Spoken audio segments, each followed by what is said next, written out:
Student, देखिए आज हम समझने वाले हैं पुली और ब्लॉक से कंसर्न प्रॉब्लम। जब पुली पर स्ट्रिंग की मदद से ब्लॉक को सस्पेंड कर दिया जाए तो टेंशन कैसे निकाला जाएगा, एक्सेलरेशन कैसे निकाला जाएगा। पुली सर्टेन डिस्टेंस कवर करती है तो टाइम कैसे निकाला जाएगा। अगर एक ब्लॉक पुली की मदद से दूसरा ब्लॉक हॉरिजॉन्टल प्लेन पे रखते हुए सस्पेंड कर दिया जाए तब एक्सेलरेशन कैसे निकाला जाएगा। और साथ ही साथ एक ब्लॉक के साथ दूसरा ब्लॉक थ्रेड से कनेक्ट कर दिया जाए और फिर उसे पुली पे अटैच कर दिया जाए तब किस तरह से आंसर्स निकाले जाएंगे, ये हम सीखने वाले हैं। आगे चल के लेक्चर के इस पार्ट में और डिटेल में आप और हम जो सीखेंगे कि अगर पुली और ब्लॉक का centre of mass, acceleration of centre of mass calculate करना हो तो उसे कैसे कैलकुलेट किया जाए, ये भी हमें सीखना होगा। और ये टॉपिक जैसे ही कंप्लीट होता है तो हम इंक्लाइन प्लेन के बारे में चर्चा शुरू करेंगे। तो चलिए शुरुआत करते हैं पुली और ब्लॉक की प्रॉब्लम्स का। देखिए पुली वर्ड सुनते ही हमारे मन में आता है कि होता क्या पुली। तो पुली को बेसिक एग्जांपल से समझ सकते हैं आप कि अगर मान लीजिए आप क्या करते हैं, आप पानी भरने के लिए गांव में कहीं पर जाते हैं, पनघट होता था जहां पर एक महिला या कोई व्यक्ति रस्सी, बाल्टी और घिरनी लगी हुई होती थी, इसे घूमती थी। तो उस घिरनी पर रस्सी डालकर जैसे बाल्टी को छोड़ते थे तो वो घूमते हुए अंदर जाके गिरती थी। वही बेसिक फंक्शन जो घिरनी कर रही है, घूम रही है, दैट इज कॉल्ड पुली। तो यहां पर क्वेश्चन ऐसा फ्रेम किया गया है कि आपको दो मास है, एक मास है 10 kg और दूसरा मास है 5 kg। दोनों मास को आपने पुली पर इस तरह से अटैच कर दिया। पुली मासलेस है और पुली फ्रिक्शनलेस है। पुली की कंडीशन क्या है, मासलेस है और फ्रिक्शनलेस है। तो आपको क्या बताना है, आपको बताना है कि ये जो ब्लॉक है 10 kg का ब्लॉक है, 5 kg का ब्लॉक है, इन दोनों ब्लॉक का एक्सेलरेशन कितना होगा, कॉमन एक्सेलरेशन। उसके बाद ये ब्लॉक ए और ये ब्लॉक बी, तो दोनों किसकी मदद से कनेक्ट है, तो दोनों स्ट्रिंग की मदद से कनेक्ट है। किसकी मदद से कनेक्ट है, स्ट्रिंग, मतलब डोरी की मदद से। तो स्ट्रिंग में टेंशन कितना होगा ये हमको बताना है। तो चलिए हम कॉमन सेंस की बात करते हैं। 10 kg और 5 kg आपको क्या हैवी दिख रहा है, what you are finding, which one is heavy. तो हम ये देख रहे हैं कि हमें हैवी दिख रहा है 10 kg और कौन लाइट दिख रहा है, तो 5 kg। तो 10 kg जाएगा डाउनवर्ड और 5 kg जाएगा अपवर्ड। अब समझना थोड़ा ध्यान से, 10 kg ब्लॉक अगर खसक कर सरक कर नीचे आता है, समझना ध्यान से, हाँ बच्चों, और 5 kg ऐसा हम समझते हैं 10 kg वाला गया x नीचे की तरफ। तो बताइए जितना 1 सेंटीमीटर अगर ये आएगा नीचे तो 1 सेंटीमीटर ऊपर जाएगा। भाई ये x1 अगर नीचे आएगा, मान लीजिए ये मैं कह देता हूं x से, अगर ये नीचे आएगा तो ये x भी ऊपर जाएगा, बराबर है। तो अगर 1 सेंटीमीटर 10 सेंटीमीटर नीचे, 10 किलोग्राम नीचे खसका तो 5 kg भी 1 सेंटीमीटर ऊपर जाने वाला है। तो आप और हम क्या कह सकते हैं, हम कह सकते हैं राइट होता तो प्लस, लेफ्ट होता तो माइनस, अपवर्ड होता तो प्लस और डाउनवर्ड होता तो माइनस।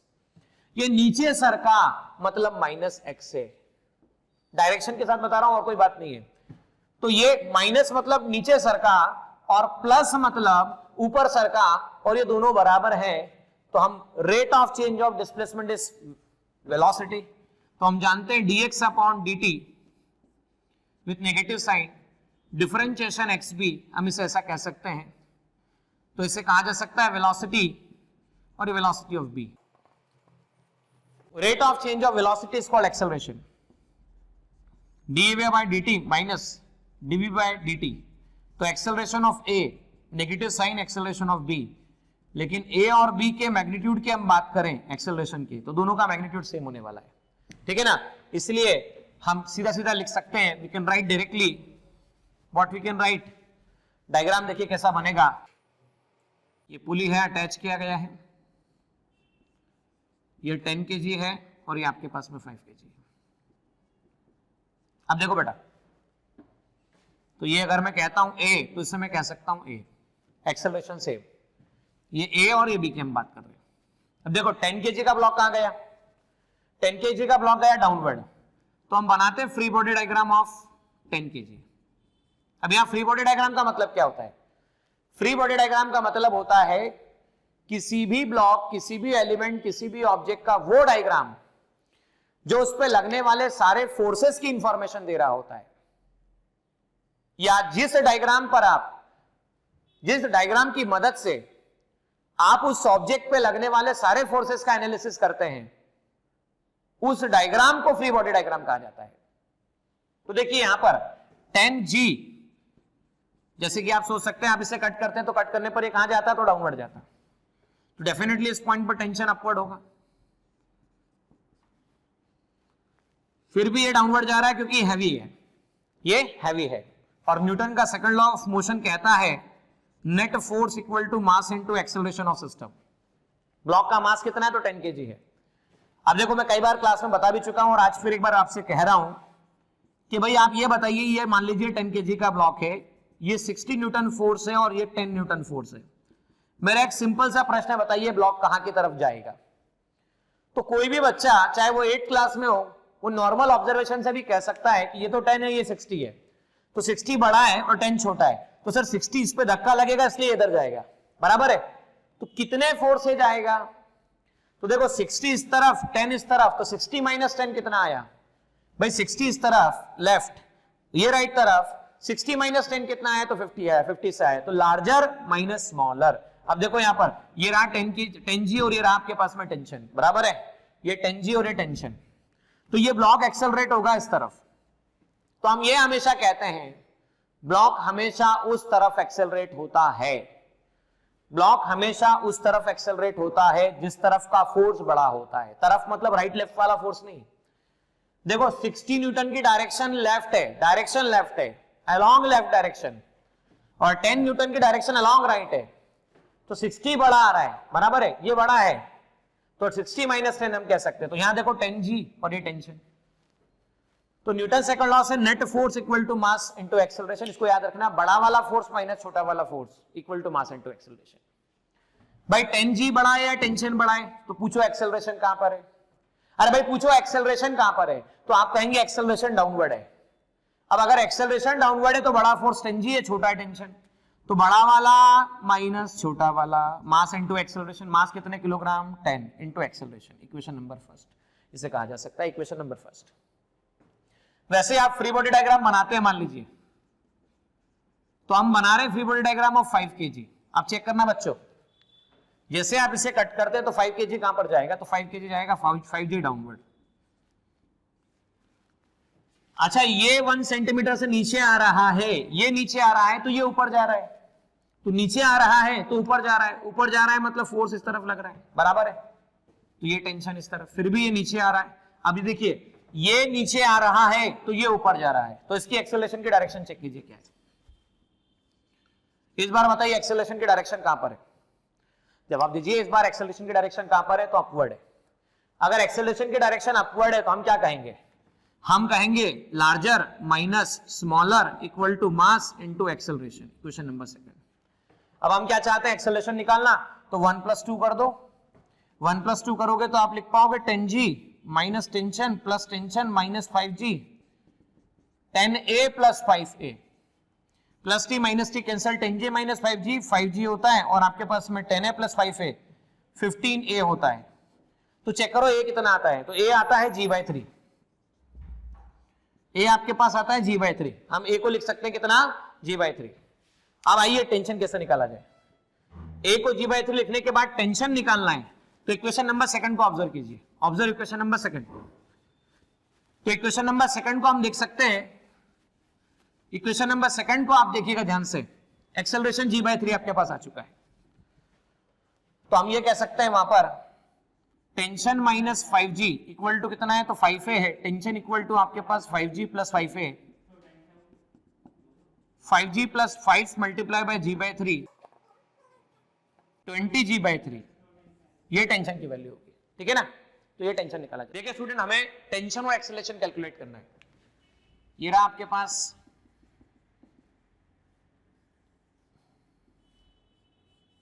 ये M1 मास, ये M2 मास, यहां पर M1 बड़ा है M2 से, तब क्या होगा, हमें टेंशन और एक्सेलरेशन निकालना है। अब टेंशन एक्सेलरेशन निकालते समय देखिए क्या करेंगे हम,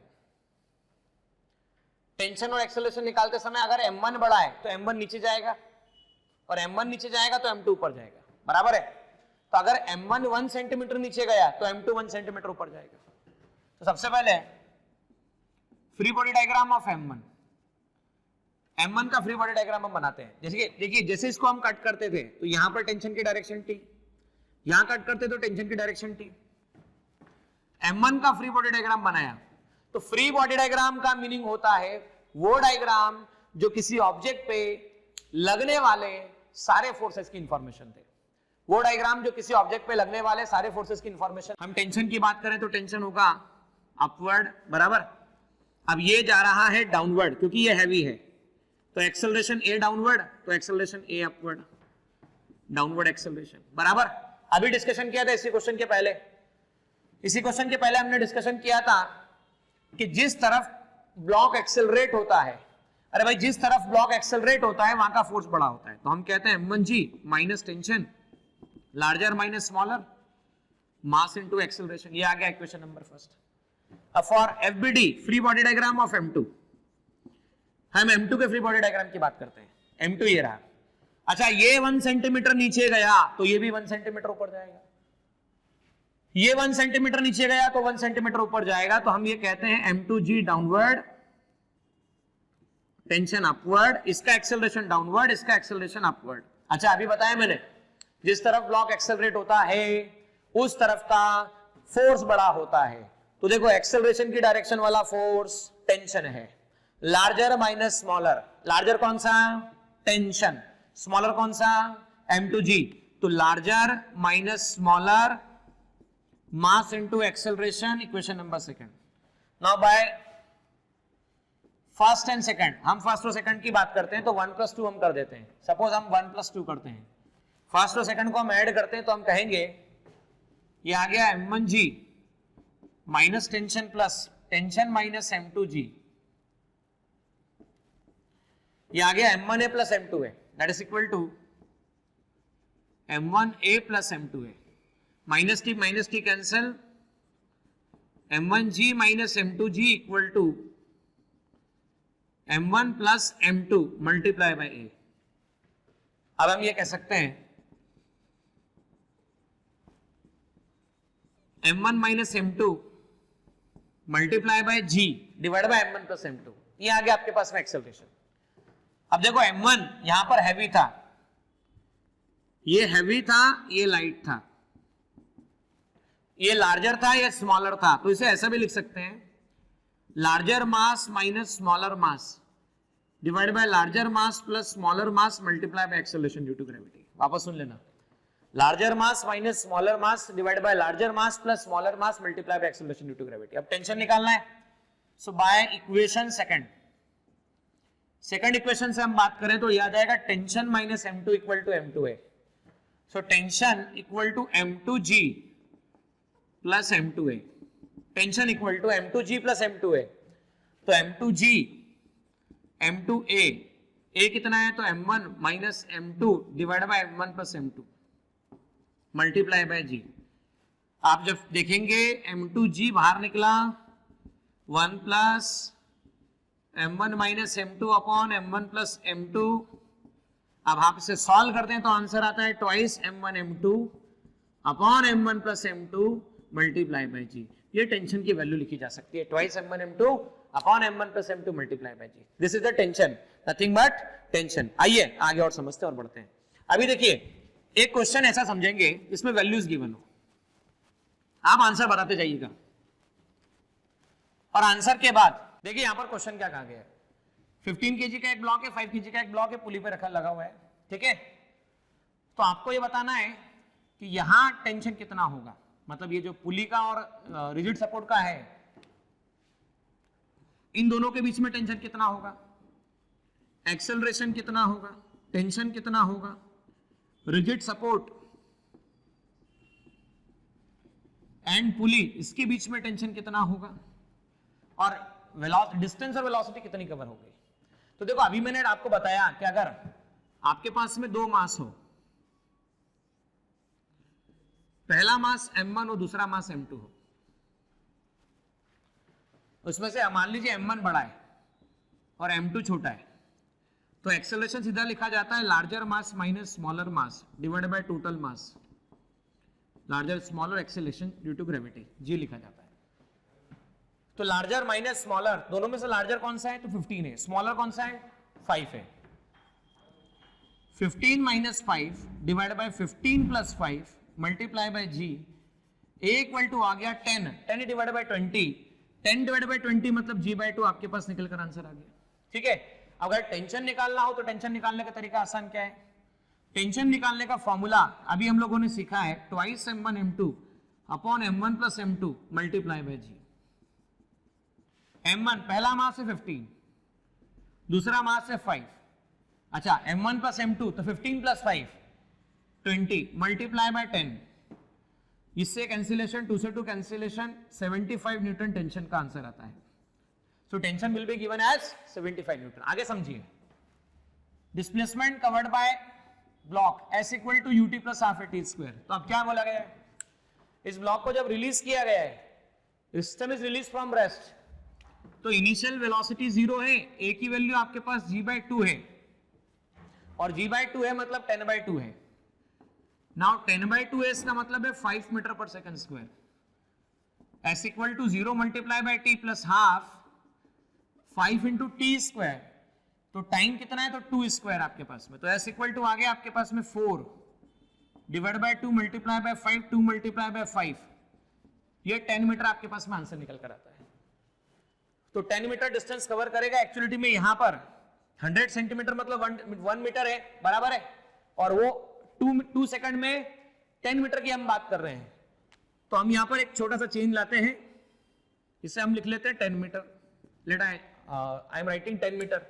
तो S equal to UT plus half A T square से u0 a 10/2 10/2 5 half 5 T square 4 divide by 2 multiply by फिर आंसर 10 आता है। मतलब ये ब्लॉक चलकर जमीन पे टकराएगा, और अगर थ्रेड सफिशिएंट लंबी हुई तो ये ब्लॉक ऊपर आएगा, थ्रेड सफिशिएंट लंबी हुई तो ब्लॉक ऊपर आएगा। अब वेलोसिटी की बात करें तो v equal to u plus at, उस समय 0, g/2 मल्टीप्लाई बाय 2 से 2 कैंसिल, आंसर आता है 10 metre per second. 10 metre per second negative sign की हम बात करते हैं, नेगेटिव साइन क्यों बात कर रहे हैं? ये ब्लॉक नीचे जा रहा है तो माइनस लेंगे sign, this will be the sign, ठीक है ना। तो इस तरह से 10 मीटर पर सेकंड बताया जा सकता है, और ये आंसर इस तरह से निकलता है। देखिए पिछले प्रॉब्लम में हम क्या कर रहे थे, हमने टेंशन निकालना था, तो हमने टेंशन कैसा निकाला था, और हमें यहाँ इसके बीच में टेंशन निकालना था। टेंशन निकालने का तरीका समझना, मैंने ऐसा कहा इस ब्लॉक को मैं कट करता तो यहाँ पर अपवर्ड, यहां से कट करता तो टेंशन अपवर्ड। अच्छा, फ्री बॉडी डायग्राम इसका पुली का बनाते हैं। पुली का फ्री बॉडी डायग्राम बनाते समय भाई पुली का जब हम स्टडी कर रहे हैं, तो पुली का स्टडी करते समय ये बात ध्यान रखें, पुली पर बाकी सब कहां फोर्सेस लगा रहे हैं, पुली पर सब लोग मिलके कहां पर फोर्सेस लगा रहे हैं, सब ऑब्जेक्ट मिलके कहां पर फोर्स लगा रहे हैं। देखो इसका तरीका सिंपल है, इसको यहां से कट करो, तो मैं मान लेता हूं let this is T1, let this is T1। पुली के सेंटर और इसके बीच में एक थ्रेड है, इसमें टेंशन T1 मान लिया, ये ब्लॉक और ये ब्लॉक के बीच में दूसरा थ्रेड है, टेंशन T2 मान लिया। दोनों में थ्रेड टेंशन सेम नहीं माना जा सकता है, we can not assume same tension. एक ब्लॉक से दूसरे ब्लॉक के बीच में अगर कोई नहीं है तो टेंशन सेम, पुली और यहां से अलग टेंशन। तो हमने यहां पर कहा कि पुली के नजरिए से, पुली के हिसाब से दोनों ब्लॉक की टेंडेंसी नीचे जाने की है, दोनों ब्लॉक की टेंडेंसी नीचे जाने की है, फोर्स नीचे लगाने की है। तो मैं कहता हूं this is T2, suppose this is T2। अच्छा, सिस्टम किसमें? सिस्टम इक्विलिब्रियम कंडीशन में। सिस्टम किसमें? सिस्टम इक्विलिब्रियम कंडीशन में, और इक्विलिब्रियम में इसका मतलब नेट फोर्स क्या पुली और थ्रेड के बीच में, या ये जो थ्रेड यहां से कनेक्ट किया गया सेंटर ऑफ पुली से और इसके बीच में सेपरेशन चेंज हो रहा है क्या, मोशन हो रहा है क्या? तो इसके बीच में मोशन नहीं हो रहा है, और अगर मोशन नहीं हो रहा है इसका सीधा मतलब क्या है, सिस्टम इक्विलिब्रियम में है। तो हम ये कह सकते हैं सम Fy इक्वल टू 0, या कह सकते हैं जितना अपवर्ड फोर्स लग रहा है उतना ही डाउनवर्ड फोर्स लगेगा। तो डाउनवर्ड कितना है? T2 प्लस T2, अपवर्ड कितना है? तो T1। तो T1 equal to 2 times of T2 इससे कहा जा सकता है, बराबर। अब ये देखो यहां से यहां तक का T2 बोल रहा हूं, और इसे मैं कह रहा हूं T1, ये आपके पास T2 और ये T1, बराबर। अब T2 की वैल्यू कैसे निकाली जाए? तो आपको पता है कि मान लीजिए मास m1 है, मास m2 है, तो टेंशन निकालने का तरीका होता है twice m1 m2 upon m1 plus m2 multiply by g। पहला मास कितना 15, दूसरा मास कितना तो 5, 20 कैंसिलेशन हुआ। टेंशन T2 की वैल्यू कितनी है 75 न्यूटन। अच्छा T2 75 है तो T1 कितना आपके पास में, T1 आपके पास में 2 मल्टीप्लाई बाय 75, तो आंसर है 150 newton. So tension will be given as 150 newton, बराबर है। तो हम 150 न्यूटन टेंशन कह सकते हैं। अब इसमें एक क्वेश्चन और फ्रेम किया गया, आपकी एग्जामिनेशन में आया हुआ क्वेश्चन है जो मैं आपको कह रहा हूं। हालांकि ये बात सेंटर ऑफ मास पढ़ने के बाद समझ में आती है, मतलब समझ में आती ना बोलते हो ऐसा बोलूंगा। ये क्वेश्चन सेंटर ऑफ मास में फ्रेम किया गया क्वेश्चन है, लेकिन आप कई किताबों में न्यूटन लॉज ऑफ मोशन में भी इस क्वेश्चन को देखेंगे। इसमें ऐसा कहा गया है कि आपके पास में M1 एक ब्लॉक है, M2 एक ब्लॉक है, M1 बड़ा है M2 से, बराबर है। तो आपको यह बताना है कि acceleration of centre of mass कितना होगा। अब ये सेंटर ऑफ मास का एक्सेलरेशन कैसे निकालते हैं, तो उससे पहले सेंटर ऑफ मास कैसे निकालते समझ लें। बेसिकली सेंटर ऑफ मास के बारे में डिटेल डिस्कशन में आगे करूंगा सेंटर ऑफ मास चैप्टर में। बस इतना बताऊंगा कि मान लो आपके पास दो कोऑर्डिनेट, एक M1 है दूसरा M2 है, दोनों के बीच का r सेपरेशन है, बराबर है। अब या मान लीजिए पहले वाले कोऑर्डिनेट, इसका कोऑर्डिनेट है x1, y1, x2, y2, तो हम इसे x coordinate of centre of मास जो कहा जाता है उसे लिखा जाता है m1 x1 plus m2 x2 divide by m1 plus m2। y coordinate of centre of मास जो लिखा जाता है वो लिखा जाता है m1 y1 plus m2 y2 divide by m1 plus m2। अच्छा, rate of change of displacement is called velocity. तो आपने अगर मान लो डिफरेंशिएशन कर दिया, differentiation x coordinate of centre of मास, यहां पर 1 अपॉन m1 प्लस m2 आपने साइड में रख दिया, डिफरेंशिएशन कर दिया m1 x1 plus m2 x2, तो हम बात करेंगे velocity of centre of mass 1 upon m1 plus m2, m1 differentiation x1, m2 differentiation x2। चलो बताओ, rate of change of displacement is called what, velocity. x coordinate of centre of मास जो आएगा m1 vx1 plus m2 vx2 divide by m1 plus m2। अच्छा, एक बार आप क्या करोगे, एक बार और डिफरेंशिएशन करोगे तो rate of change of velocity क्या होता है, तो rate of change of velocity होता है acceleration. x coordinate of centre of mass m1, x coordinate of centre of mass x1, m2 x centre of मास का x coordinate x2 divide by m1 plus m2, इसे कहा जा सकता है। तो देखिए, इन जनरल सेंटर ऑफ मास का coordinate जो ब्लॉक्स होते हैं उनके कोऑर्डिनेट से बताया जा सकता है। तो आइए समझते हैं हम क्या करें। भाई हमारे पास में सेंटर ऑफ मास का फॉर्मूला जो है वो क्या निकल कर आया है, ये ग्राउंड है, ये जाएगा डाउनवर्ड ए एक्सेलरेशन से, तो ये जाएगा अपवर्ड ए एक्सेलरेशन से। अपवर्ड प्लस है, डाउनवर्ड माइनस है। एक्सेलरेशन ऑफ फर्स्ट ब्लॉक कितना है तो माइनस है, एक्सेलरेशन ऑफ सेकंड ब्लॉक कितना है तो प्लस है। मास ऑफ फर्स्ट वाले ब्लॉक का मास m1 है, सेकंड वाले ब्लॉक का मास m2 है। एक्सेलरेशन ऑफ सेंटर ऑफ मास तो m1 a1 plus m2 a2 divide by कितना तो m1 plus m2। Centre of mass m1 a1 तो m1 a1 कितना है तो माइनस है, m2 a2 कितना है प्लस है, upon m1 plus m2। Centre of मास की हम बात करें तो ये आ गया आपके पास m2 minus m1 a m1 plus m2। और अच्छा, एक्सेलरेशन क्या है, तो एक्सेलरेशन इससे पहले आप और हम निकाल चुके हैं। क्या निकाला था आपने और हमने, acceleration larger mass minus smaller mass divide bye total mass larger plus smaller multiply by g। तो बोलो लार्जर मास कौन सा है, तो लार्जर मास है m1, स्मॉलर कौन सा है तो m2 है, तो m1 minus m2 divide by m1 plus m2 multiply by g, इसे कहा जा सकता है a। अब इस a की वैल्यू को यहां पर उठा के रखा जाए तो acceleration of centre of mass कितना आ गया आपके पास, m2 minus m1 plus m2 multiply by m1 minus m2 upon m1 plus m2 multiply by G इसे कहा जा सकता है। सेंटर ऑफ मास का कोऑर्डिनेट माइनस साइन कॉमन निकाल सकते हैं हम लोग और हम लिख सकते हैं m1 माइनस m2 का whole square m1 plus m2 का होल स्क्वायर मल्टीप्लाई बाय जी, और दोनों को लिखा जाए तो ये सेंटर ऑफ मास का acceleration of centre of mass for this system आएगा। तो हम लोगों ने इस तरह से सीखा, पहला मास m1, एक्सेलरेशन a1, तो सेंटर ऑफ मास का एक्सेलरेशन होता है m1 a1 plus m2 a2 m1 plus m2। ये आया डाउनवर्ड, ये आया अपवर्ड, डाउनवर्ड माइनस है, अपवर्ड प्लस है। अब ये माइनस क्यों माना तो कारण सुन लो, right plus, left minus, up plus और डाउन माइनस। डाउनवर्ड होता था तो माइनस और अपवर्ड होता तो प्लस, इस तरह से निकाला जा सकता है। अभी एक क्वेश्चन और बोला गया है आप लोगों को जिसे सॉल्व करना है और बताना है जिसका आंसर। देखिए यहां पर दो ब्लॉक है, एक 10 kg का और एक 5 kg का ब्लॉक है। 10 kg और 5 kg के ब्लॉक को जब आपस में कनेक्ट कर दिया गया है, जिसमें से एक ब्लॉक हॉरिजॉन्टल सरफेस पर रखा गया है और दूसरा सस्पेंड किया गया है,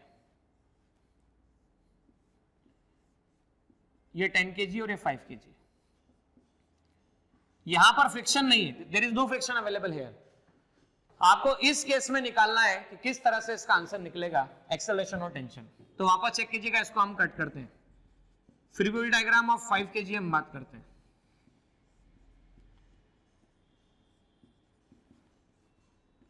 अच्छा 5G downward, tension upward, acceleration downward. ये डाउनवर्ड गया, ये राइट साइड गया, यहां टेंशन अपवर्ड, इसको खींच के लाया इस तरफ डाउनवर्ड, ठीक है।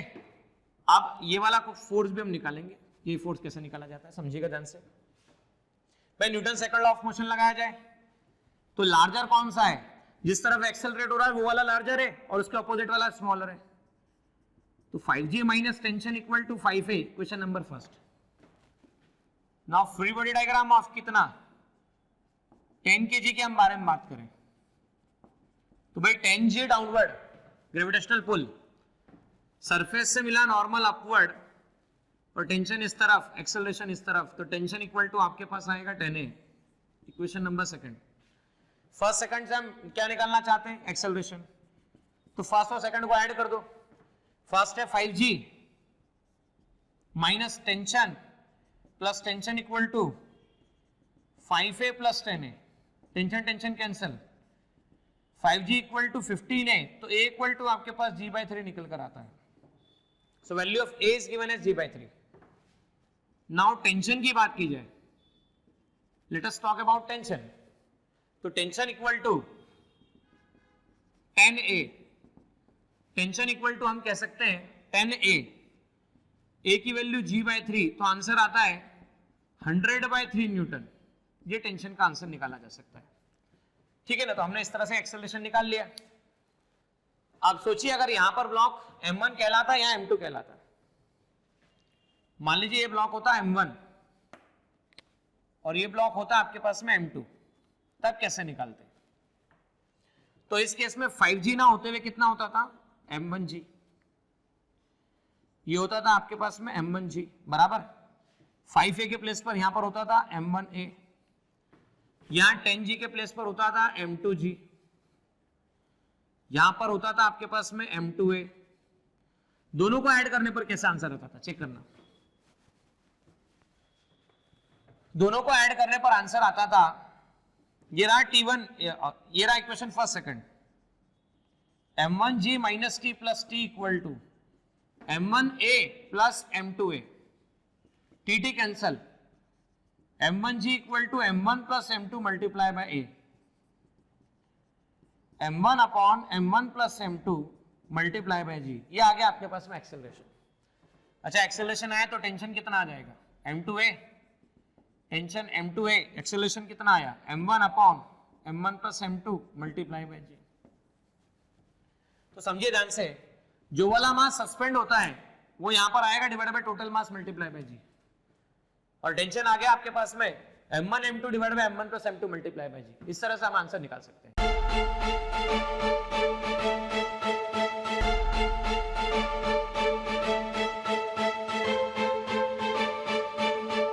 पुरोहित एकेडमी, मेन ब्रांच, प्रभात चौक, MJ कॉलेज रोड, लोकमान्य हॉस्पिटलच्या बाजूला जळगाव आणि पांडे क्लासेस जवळ बंधन बँके शेजारी ट्रॅफिक गार्डनच्या समोर जळगाव.